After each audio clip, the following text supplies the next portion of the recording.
Colossenses capítulo 3, versículo 13.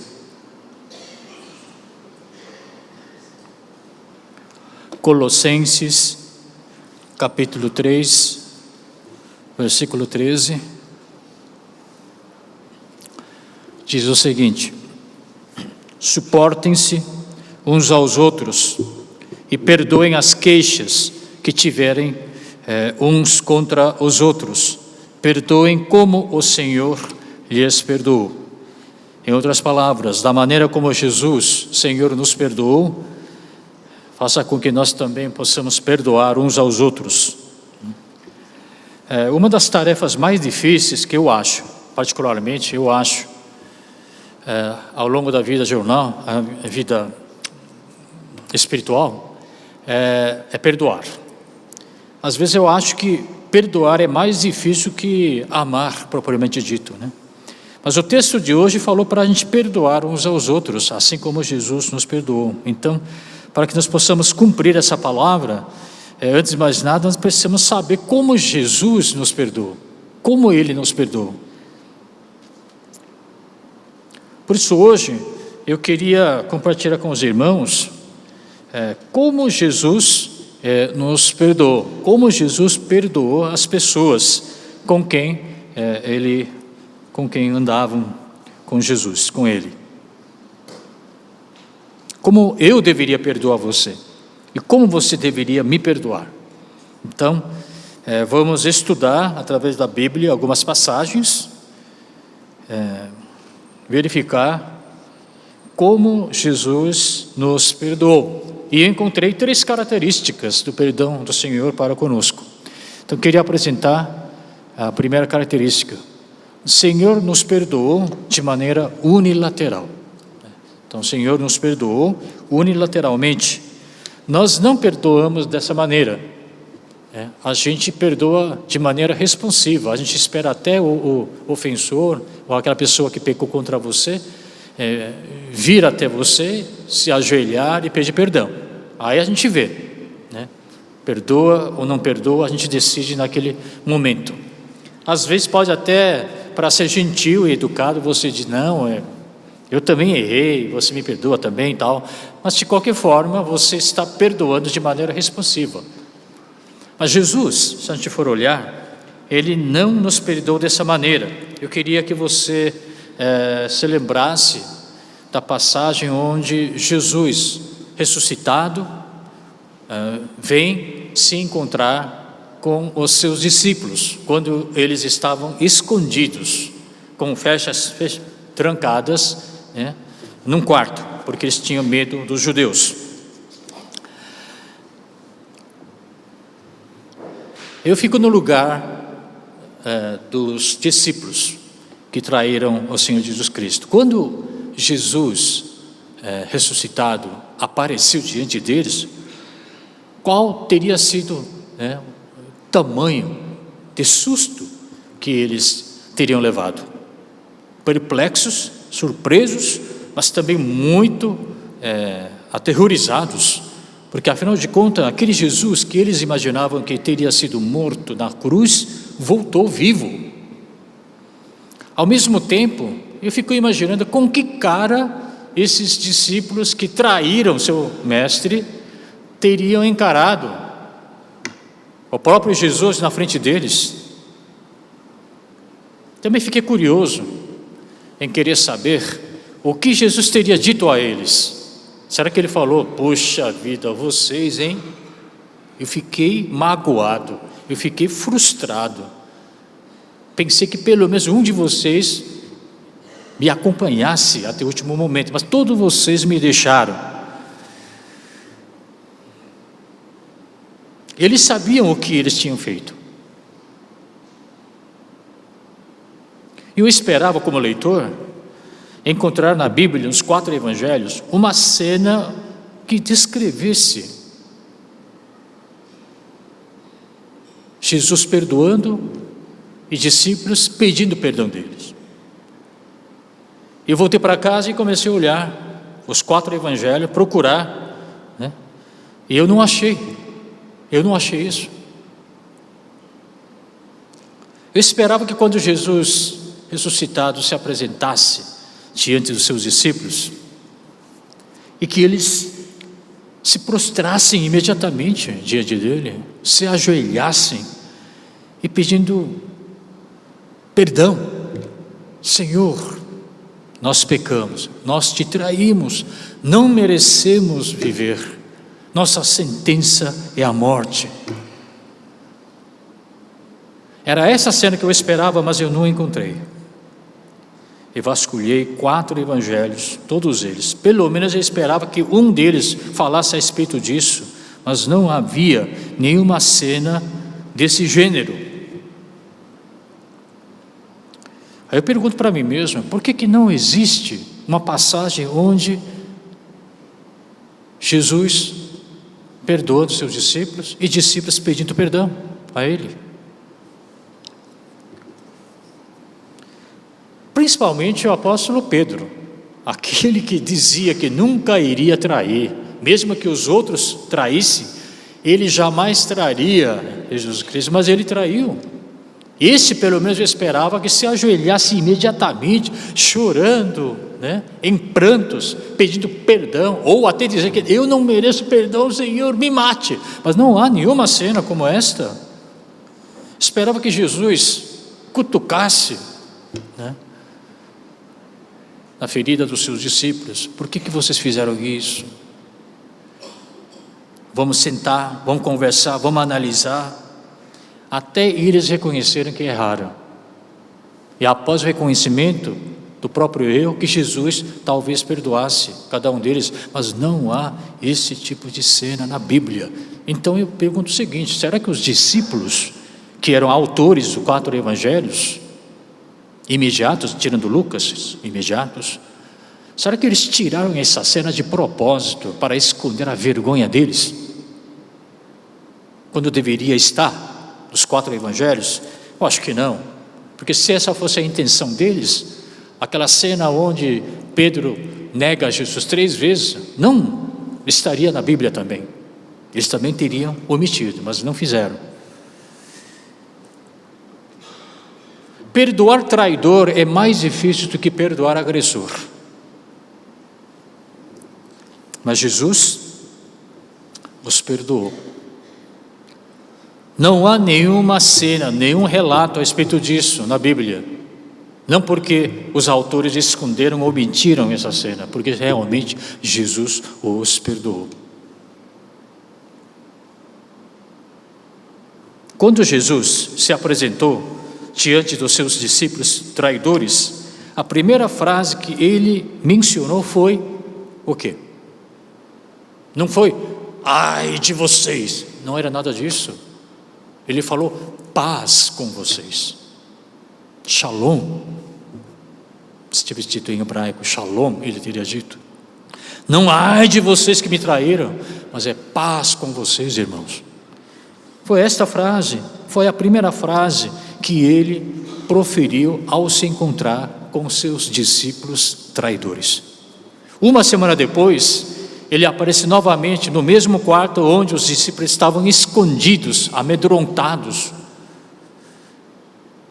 Inclusive, o Tomé, aquele que desconfia de tudo, o Tomé estava presente no segundo encontro. E também no segundo encontro, a primeira frase que Jesus falou, não foi ai de vocês, foi paz com Deus, paz com vocês novamente. Agora o Tomé, que não estava presente no primeiro encontro, mas agora está no segundo, ele começou balançando a cabeça de um lado para o outro, dizendo, será? Ele desconfiou que essa pessoa que estava na frente dele fosse Jesus, seu mestre ressuscitado. Mas Jesus não diz nada, ele até fez questão que ele tocasse nas suas feridas. Fosse eu, Jesus, teria dado um soco na cara dele. Cara, você me traiu, você nem mostrou sinal de arrependimento, nem me pediu perdão e ainda me desconfia que eu seja eu, o mestre, o seu Senhor.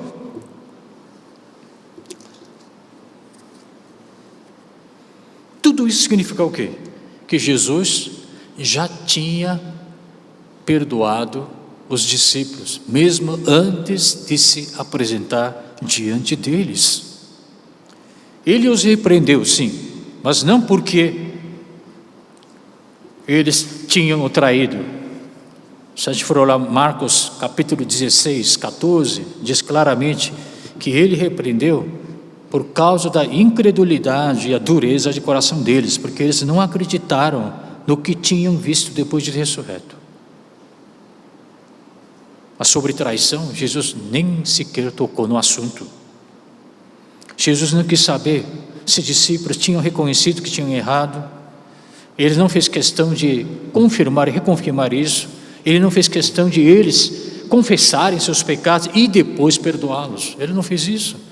Simplesmente ele já se apresentou diante deles. A gente não faz assim. A gente espera o outro reagir, ou agir, que ele, aliás, e depois a gente reage a isso. Nós conhecemos a parábola do filho pródigo. Aquele pai que aparece nessa parábola, também um pai que perdoou seu filho unilateralmente. Ele não fez questão de fazer ele sentar na frente dele, puxou pela...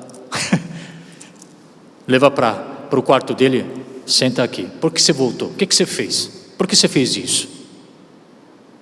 O que você espera que eu faça agora? Ele não ficou interrogando seu filho? Quando ele avistou seu filho se aproximar da casa dele, ele correu em direção a ele. O pai abraçou, beijou. Enquanto o filho mais velho queria sentar e fazer um interrogatório, quem estava certo e quem estava errado, no que ele errou, Jesus, o pai da parábola, ele não preparou um tribunal, ele preparou uma festa para o seu filho. Isso é sinal de que o pai perdoou seu filho pródigo unilateralmente, mesmo quando o filho pródigo fizesse alguma coisa ou não. O verdadeiro perdão, do qual Jesus nos perdoou, pelo qual nos perdoou, é um perdão que não fica cutucando, levantando poeira, trazendo à tona à superfície coisas do passado. Não é esse tipo de perdão. Nós somos pais também. Tem muitos filhos aqui, mas também nós somos pais. O pai, a mãe, os pais, são seres que sempre estão prontos para perdoar seus filhos. Mesmo quando o filho nasce, bebezinho, parece que os pais têm uma bateria enorme, o suficiente, e que o pai fica carregando e recarregando todo dia para poder perdoar os atos pecaminosos dos seus filhos. É assim que Deus nos perdoa. Quem perdoa é você. Não espera até o outro agir, não espera até o outro te procurar e pedir perdão. Você o perdoa unilateralmente. Quem decide é você. Se você decidiu perdoar, então perdoou. O outro nem precisa saber. O outro nem precisa saber. Você o perdoou. E ponto final. Por isso, o perdão independentemente da pessoa que te ofendeu, tem que acontecer. O ato de perdoar tem que acontecer diante de Deus. Por isso que digo que perdoar é uma luta com você mesmo. Se você ainda não conseguiu perdoar aquele irmão ou aquela irmã, porque você ainda não conseguiu ganhar, vencer nessa batalha que você travou com você mesmo. Se lembra do José? Não o José que ele orou hoje, mas José do Velho Testamento, né? A gente sabe muito bem que quando ele se encontrou com seus irmãos, mais tarde, décadas depois, se a gente for olhar aquela passagem, né, a gente tira a conclusão de que, puxa, José já perdoou esses caras. Não é que naquele momento que Jesus tinha perdoado seus irmãos, ele já tinha os perdoado há muito tempo. Muito tempo. Aquele encontro foi apenas uma confirmação, é a celebração do perdão que já aconteceu há muito tempo atrás. Jesus perdoou seus irmãos diante do Senhor, diante de Deus. Irmão, eu errei. talvez eu tenha machucado você, eu tenha sido ofensor, que eu te ofendi. Você vai me perdoar? Você vai me perdoar somente quando eu me ajoelhar diante de você? Quantas vezes você vai cutucar e levantar os erros que eu cometi no passado para me perdoar? Jesus não nos perdoou dessa maneira. Ele nos perdoou unilateralmente. E unilateralmente Jesus continua nos perdoando. Sabe por quê? Porque nós somos pecadores. Quem é que não peca aqui? Todo dia a gente peca. Agora, há dois tipos de pecado, né? Aquele pecado que a gente comete conscientemente e aqueles pecados que a gente comete inconscientemente, a gente nem sabe que pecou. O pecado que eu sei que eu pequei, eu vou confessar, e Deus me perdoe. Mas aqueles pecados que eu nem sei que cometi, eu não posso citar cada pecado e pedir perdão ao Senhor, porque eu não tenho ciência, consciência do que eu fiz de errado. Mas nem por isso esses pecados são perdoados, somem automaticamente. Jesus tem que perdoar. Aqueles pecados que a gente comete inconscientemente, Jesus continua nos perdoando unilateralmente. Por isso, a passagem de hoje diz para nós, mesmo que a pessoa que te ofendeu saiba ou não que você perdoou ou não perdoou, e por isso te agradece ou não agradece, não importa. Perdão é algo que você faz, é um ato que você pratica unilateralmente em relação a quem ofendeu você. Então, a primeira característica do perdão como Jesus nos perdoou é que esse perdão é unilateral. A segunda característica da maneira como Jesus nos perdoou é que Ele fez isso de maneira repetida. O ato de perdoar repetitivo. Uma vez o Pedro, o apóstolo Pedro, junto com discípulos, ele perguntou ao Senhor: Senhor, quantas vezes eu devo perdoar a meu irmão, portanto minha mãe em Cristo Jesus, a meu irmão, quando ele pecar contra mim, quando ele ofender? Quantas vezes? 7 vezes? Aí Jesus respondeu o quê? Não, 7 vezes, 70 vezes. O Pedro queria saber quantas vezes ele deveria perdoar uma pessoa que o ofendeu. E que os rabinos, naquela época, segundo um livro que eu consultei, eles ensinaram para perdoar apenas 3 vezes. Depois que perdoou 3 vezes, você pode odiar, não tem problema. Então, o Pedro deve ter pensado, 3 é muito pouco, eu vou dobrar, 6 vezes, aí eu vou somar mais uma vez, 7 vezes. Jesus, 7 vezes perdoar seria mais que o suficiente para mostrar que Ele é generoso e Ele é misericordioso. Talvez discípulos teriam feito essa pergunta com a intenção de que, se a gente ficar perdoando, isso vai virar alguma coisa crônica. E a pessoa vai continuar me ofendendo, então tem que determinar um número certo. Então, que tal perdoar 7 vezes? E depois, a partir daquele momento, a gente pode até odiar. O senhor me autoriza a fazer isso? Então, era mais ou menos com essa intenção que o Pedro teria feito essa pergunta. Agora, diante dessa pergunta, eu gostaria de fazer uma pergunta para você, pessoalmente.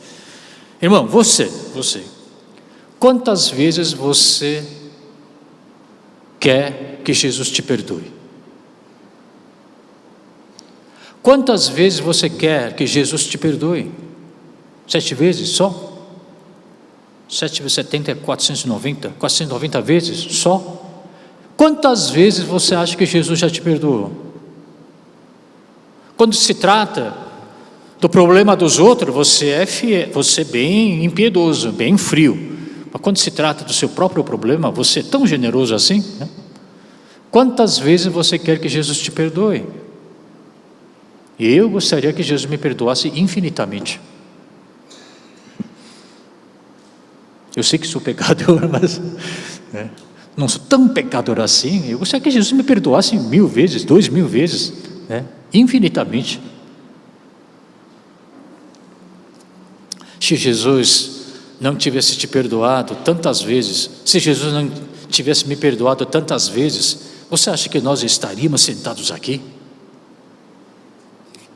Por isso, o versículo diz: perdoe uns aos outros, assim como Jesus nos perdoou. Antigamente, eu só dava 3 chances.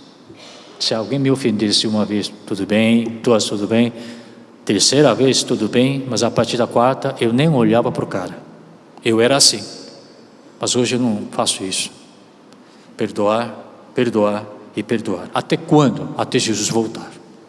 E por que nós temos que perdoar nossos ofensores de maneira repetida? Para dar chance a ele, irmão. Para dar chance de o Espírito Santo mexer, consertar, reformar o coração dele. Portanto, perdoar de maneira repetida é uma forma de você oferecer chance para que o Santo Espírito possa operar no coração dessa pessoa.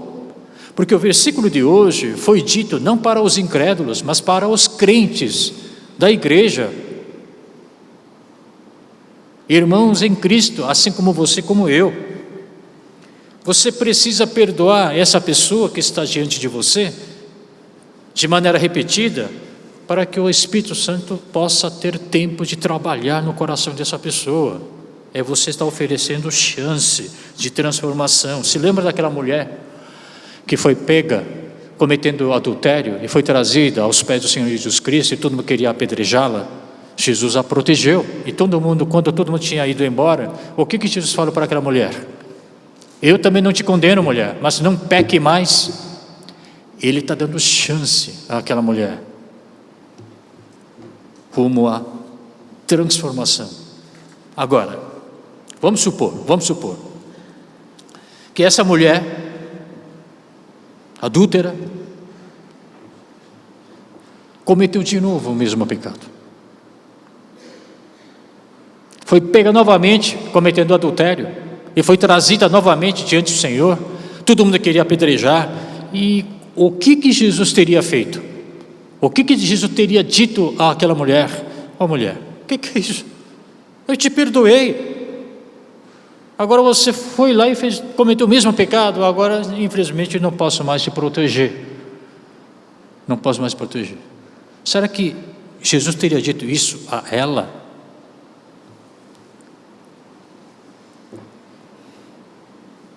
Quantas vezes Jesus perdoou você quando você estava cometendo o mesmo pecado de décadas? Não é essa a nossa realidade? Cometer o mesmo pecado uma vez, 10 vezes, 20 vezes, 100 vezes, e toda vez que você cometia o mesmo pecado, o que Jesus fez com você? Ele nos perdoou. Por isso estamos aqui hoje, na casa do Senhor. Portanto, eu digo para vocês, da maneira como Jesus nos perdoou, vamos nos perdoar uns aos outros. De que maneira? De maneira unilateral, de maneira repetida.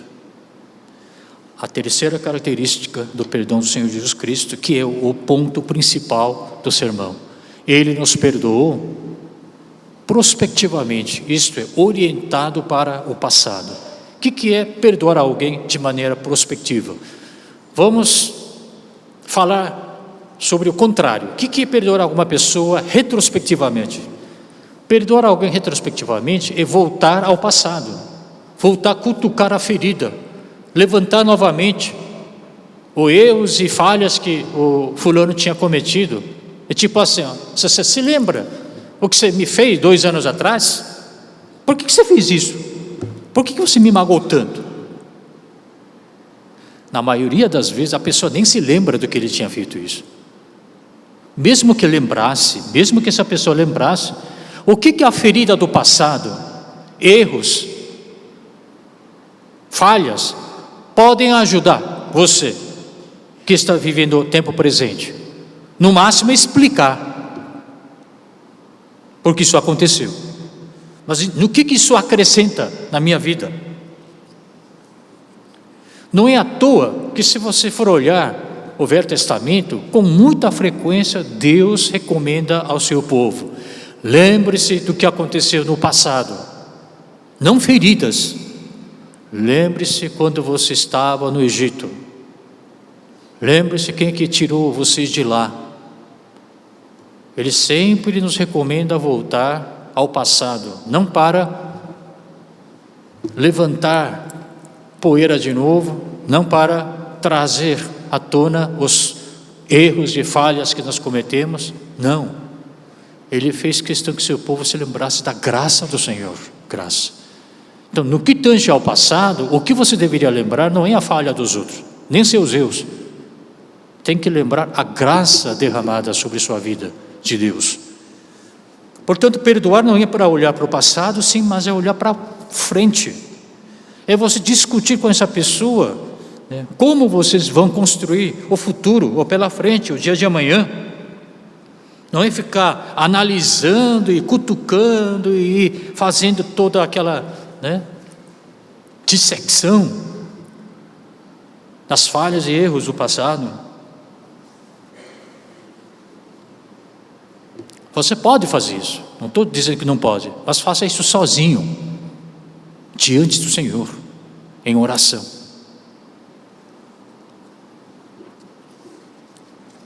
Com a pessoa que te ofendeu, te pecou, você deveria discutir assuntos pertinentes ao futuro. Eu te perdoo e você me perdoa, nós estamos em paz.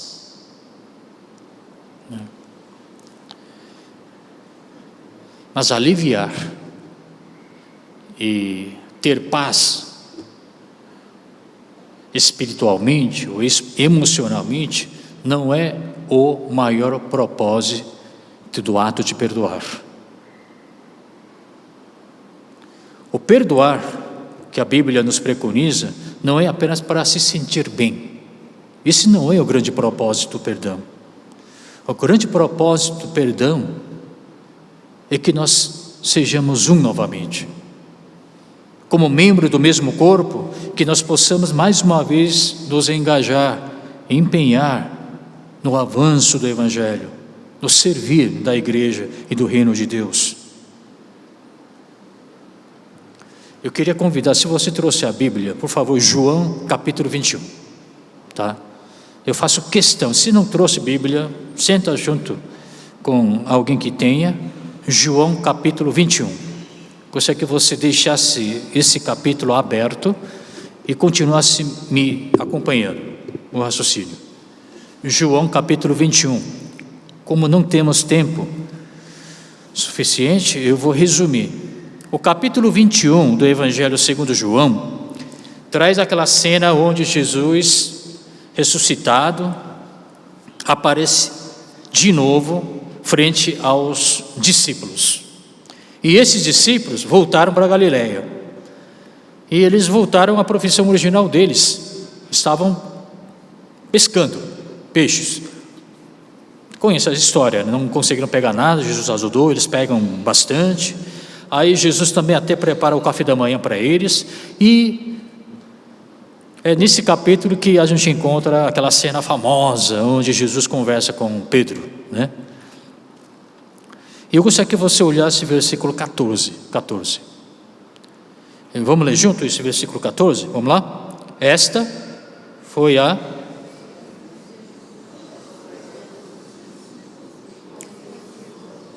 Muito bom.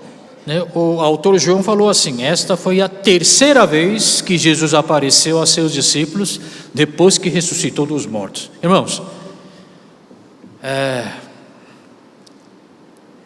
eu fiquei perguntando para mim mesmo há anos, por que o autor João fez questão de dizer que esta foi a terceira vez que Jesus apareceu diante dos seus discípulos?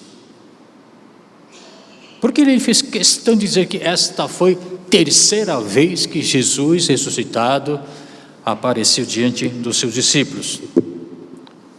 Sabe por quê? Porque nas duas primeiras vezes, quando Jesus se apresentou diante de seus discípulos traidores, ele não mencionou nenhuma vez sobre traição deles, sobre, sei lá, sobre a sentença que eles mereciam. Ele não falou sobre perdão, não falou nada disso. Talvez porque na primeira, segunda vez, os discípulos estavam tão alegres, tão contentes porque o Senhor tinha ressuscitado, que talvez não tivesse ocasião, tempo, situação, nem disponibilidade para tratar desse assunto de traição, perdão e assim por diante. Agora, pela terceira vez, após algum intervalo razoável, Jesus, pela terceira vez, agora aparece novamente diante dos discípulos. Para quê? Essa é a pergunta que eu fiz. Para quê? Provavelmente os discípulos teriam pensado: chegou a hora. Que hora? Chegou a hora de Jesus acertar contas com a gente. Nas duas vezes, nos dois encontros anteriores, não havia tempo para isso, porque tamanha era a alegria, né? Aquela coisa toda, Jesus. Mas agora, com mais calma, pela terceira vez, então agora Jesus aparece diante dos discípulos. Com que objetivo? Vamos sentar, agora vamos acertar as contas. Chegou a hora de prestar contas. Por isso Jesus ofereceu aquele café da manhã, farto, nos alimentou bem, e agora vem a bomba. Mas esse Jesus Cristo, seu mestre, não nos procurou pela terceira vez como juiz de tribunal, não com uma espada na mão, ou com um pedaço de pau para castigar. Sabe por quê? Porque Jesus chamou Pedro de quê? Dá uma olhadinha, não. Você me dá essa resposta. Jesus não chamou Pedro de Pedro, ele chamou Pedro de quê? Simão, filho de João. O que isso significa, irmão? Por que Jesus chamou Pedro de Simão, filho de João? Irmão, meu nome em coreano é Chon Do-myung, né? Se alguém me chamar Do-myung아, agora se outro me chamar de Pastor Jairo, é a mesma pessoa, mas tem conotação totalmente diferente. Alguém me chamar de Do-myung아 pelo nome, e alguém me chamar de Pastor Jairo, tem outra conotação. Por que Jesus chamou Pedro de Simão, filho de João? Porque ele voltou a pescar, não homens, mas peixes, como antigamente. Pedro, você voltou a pescar peixe, não homem. Jesus acusou a fraqueza dele, e não termina por aí. Você sabe muito bem aquele diálogo entre Jesus e Pedro. Jesus pergunta: você me ama? Jesus usa a palavra grega ágape, que nós sabemos que é amor. Então, as duas perguntas, a mesma pergunta ele fez duas vezes, né? Você me ama, me ama? Ele usou a palavra ágape. Em outras palavras, você, Pedro, você me ama, me respeita, me adora como filho de Deus, como Salvador. Esta era a conotação das duas perguntas anteriores. Mas quando ele foi repetir a mesma pergunta pela terceira vez, você sabe porque Jesus não usou a palavra ágape, ele usou a palavra fileo. Fileo significa amizade, amor entre amigos, amizade.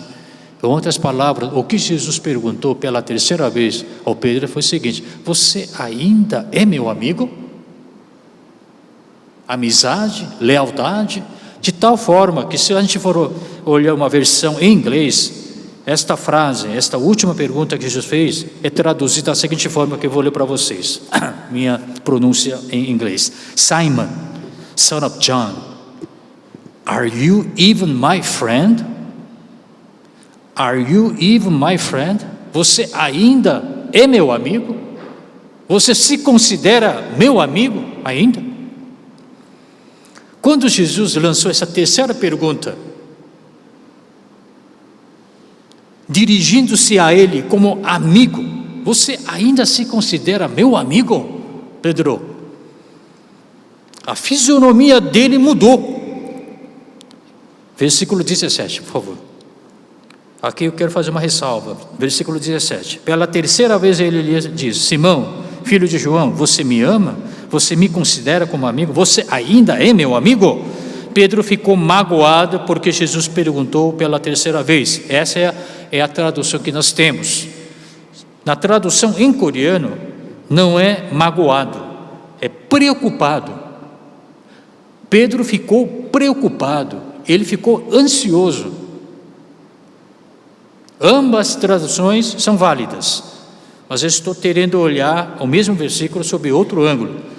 Pedro ficou magoado. Dá a impressão de que ele ficou magoado porque Jesus desconfiou do amor dele para com ele. Poxa, pergunta 3 vezes para me ama? Está desconfiando do meu amor, minha fidelidade? Dá essa conotação. Agora, na versão em coreano, ele ficou preocupado. Por que ele ficou preocupado? Porque ele pressentiu o que viria depois. Você me ama? Você me ama? Porra, você ainda se considera amigo? Depois de ter me traído 3 vezes, negado 3 vezes, ter me abandonado, você ainda se considera amigo? Ele ficou preocupado. O que viria depois? Jesus não proferiu, ainda não falou, mas por dentro ele deve estar me caçoando, me zombando. Você me ama? E me negou 3 vezes? Me amaldiçoou e fugiu, me abandonou? Que cara de pau você é? Pedro teria chegado à conclusão: é o meu fim, acabou. Agora vem a bomba. No entanto, você sabe muito bem que durante esse diálogo não há porquê. Jesus não está perguntando para Pedro: por que você me traiu? Por que você fugiu? Por que fez isso? Não existe porquê, não há interrogatório. Só existe o quê? Faça e faça. Alimente meu rebanho, cuide do meu rebanho. Faça e faça. Perdão é um ato que já aconteceu, não faz parte desse diálogo. O que importa agora é o que nós vamos fazer, o que você fará em meu nome. Por isso que eu digo que o perdão do Senhor é prospectivo.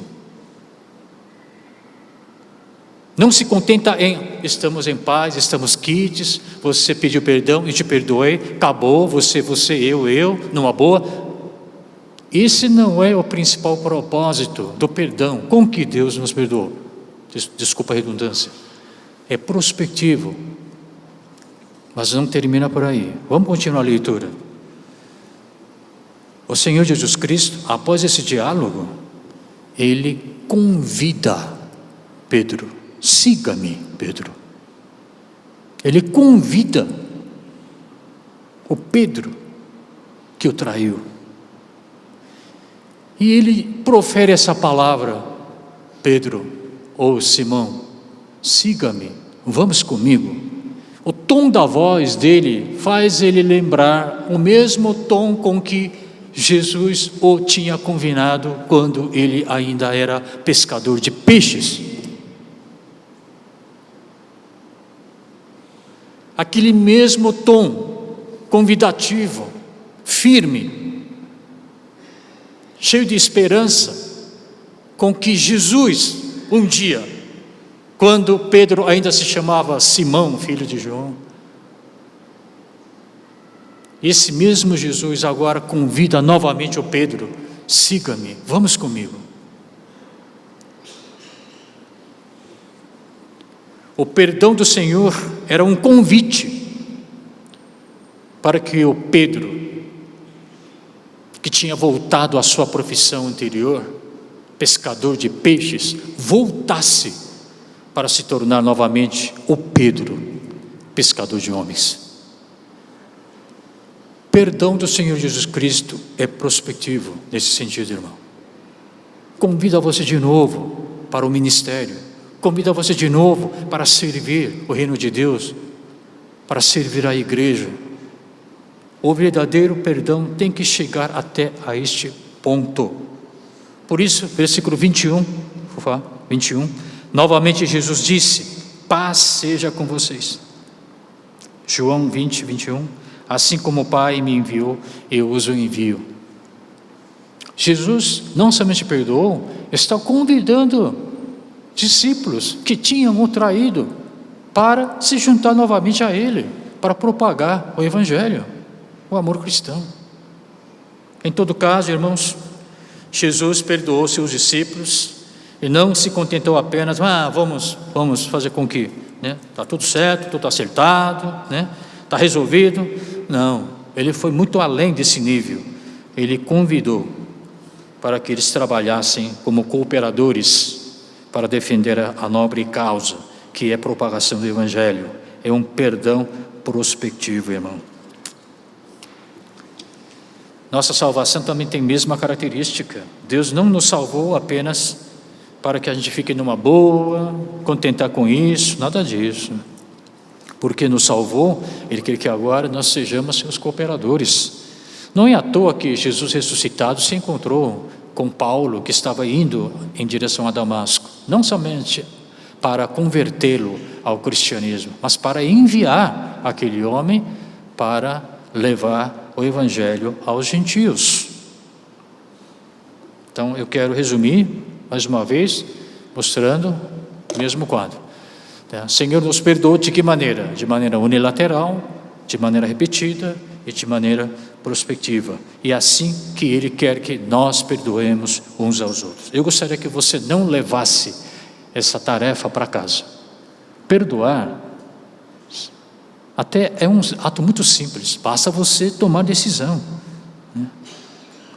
Eu vou perdoar, pronto, acabou, eu vou perdoar. E você vai se sentir grande, você vai tirar um peso sobre seus ombros. Por isso eu gostaria, neste momento, eu vou dar 15 segundos para vocês, tá? Então sejam crianças e vamos, junto comigo, perdoar. Eu vou dar 15 segundos. Agora, esses 15 segundos não são para você ficar orando. Tem gente que quando a gente fala em perdoar, fica lá, Senhor, me dá fé para poder perdoar aquele irmão, aquela irmã. Não é momento para orar. Esse é o momento para você simplesmente perdoar. Porque quem perdoa aquele irmão que te ofendeu é você, não é Jesus. É você que tem que perdoar. Então basta você simplesmente perdoar essa pessoa agora. Você perdoa essa pessoa e ela também vai perdoar você da mesma maneira. A pessoa que você perdoou não precisa saber que você o perdoou ou a perdoou, e vice-versa. Então eu gostaria que você fechasse seus olhos agora. Vamos lá, gente. E procure trazer à superfície, à sua lembrança, as pessoas que você acha que deveria perdoar. E simplesmente declara: eu te perdoo, eu te perdoo. Eu também tenho mais ou menos 4 ou 5 pessoas que aparecem na minha mente agora. Eu vou dizer a cada uma delas: eu te perdoo, eu te perdoo. Da maneira como Jesus me perdoou, eu te perdoo. Muito bom, irmãos. Podem abrir seus olhos. Fez muito bem, você perdoou, a pessoa também te perdoou. Quando o culto terminar, provavelmente você vai se encontrar com essa pessoa, mas não diga para essa pessoa aqui: olha, eu te perdoei hoje, viu? Não fale isso. Perdoou, então morreu com você. Aí essa pessoa também deve ter feito a mesma coisa em relação a você, tá? Então não precisa dizer que eu te perdoei, me perdoei. Sempre diga: vamos servir junto? Convida essa pessoa, vamos sair, vamos evangelizar, vamos servir num ministério. Espero que você seja uma pessoa que leve paz aos seus semelhantes. Curve a sua cabeça, irmãos. Senhor Deus, obrigado por esta palavra e nos dê coragem e oportunidade para que possamos praticar, não apenas concordar com a nossa mente, mas praticar e concretizar com nossos braços e nossas pernas, Pai. Que a graça do nosso Senhor Jesus Cristo, grande amor de nosso Deus Pai, e a comunhão do Santo Espírito estejam conosco e agora para sempre. Amém?